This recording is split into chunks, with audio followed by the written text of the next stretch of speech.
jelas antara kritik dan penghinaan. Nah, inilah yang kemudian kami khawatirkan menjadi satu bumerang untuk RKUHP yang sudah disahkan. Bahkan misalnya kemarin saat kita berdiskusi dengan tim sosialisasi RKUHP, ya di salah satu acara di televisi, ya, tim sosialisasi RKUHP waktu itu ditampilkan ada tulisan poster dari BEM UI Dewan Penipu Rakyat. Nah, lalu ditanyakan apakah ini kritik atau penghinaan, gitu. Dan ternyata jawabannya adalah penghinaan. Ternyata menyebutkan hanya Dewan Penipu Rakyat itu sudah bisa disebut penghinaan menurut tim sosialisasi RKUHP. Nah, ini kan jelas akan mengancam kebebasan berekspresi kita karena BEM UI maupun BEM universitas lainnya kerap kali mengeluarkan kritik-kritik tajam kepada pemerintah, kepada DPR, karena kami bukan mengkritik pribadinya, kami bukan mengkritik perseorangannya, tapi kami mengkritik kebijakannya.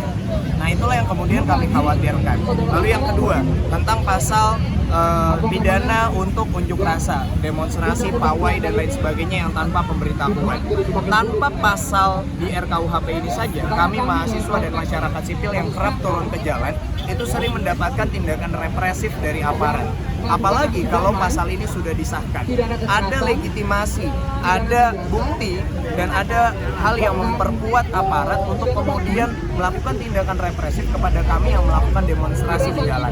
Tentu ini tidak sejalan dengan semangat reformasi kita, dengan semangat kemerdekaan menyampaikan pendapat di muka umum.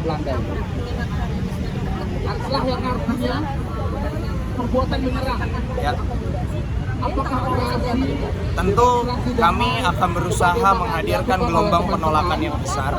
Kami akan berdiskusi, berkonsolidasi, dan konsolidasi ini tidak hanya akan terjadi di Jakarta, tapi di seluruh daerah di Indonesia yang hari ini merasa resah dengan RKUHP yang disahkan secara tiba-tiba, dengan RKUHP yang disahkan yang isinya masih banyak masalah, masih banyak pasal-pasal yang kontroversial. Dalam waktu dekat akan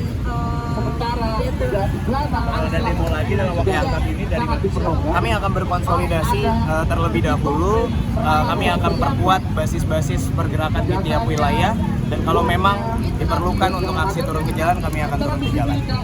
Sebelumnya kan RKUHP 2019 kan ada demo besar-besaran menjelang. Ya. Nah, ini juga dari kemarin, dari hari Senin dan juga hari Selasa, dan hari ini kok mahasiswa nggak ada yang turun ke jalanan nih. Ada apa sih sebenarnya? Hari ini sebenarnya kami tergabung dalam Aliansi Nasional Reformasi KUHP. Kami juga mahasiswa banyak yang tergabung dalam aliansi RKUHP ini, dan memang di 2 hari ini rencana kami adalah aksi simbolik. Nah, setelah aksi simbolik ini tentu teman-teman mulai terpantik di setiap kampus, teman-teman mulai terpantik di setiap daerah, dan apalagi momentumnya hari ini adalah RKUHP disahkan. Tentu ini akan menjadi satu momentum untuk kami berkonsolidasi secara nasional. gimana dengan pemerintah yang mengawasi soal terima gugat aja Kami masih menutup jalur ke Mahkamah Konstitusi karena tidak semua punya akses ke sana, dan kami sudah tidak percaya dengan Mahkamah Konstitusi dengan segala hal yang terjadi di sana. Kami akan lakukan gelombang penolakan. Spesifik mungkin dalam minggu ini apakah ada aksi dari mahasiswa?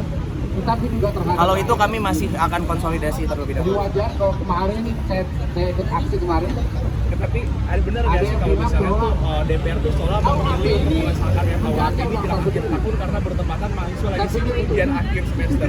Benar seperti itu nggak sih? Bisa jadi karena di Universitas Indonesia juga kondisinya seperti itu, dan tapi tetap kami akan berkonsolidasi dan akan melakukan penolakan dalam waktu dekat. Oh, jadi ada kaitannya juga dari momentum yang dipilih oleh DPR mengesahkan di akhir tahun ini dengan ujian akhir para mahasiswa untuk biar tidak ada pergerakan. Bisa jadi. Oke. Bisa jadi.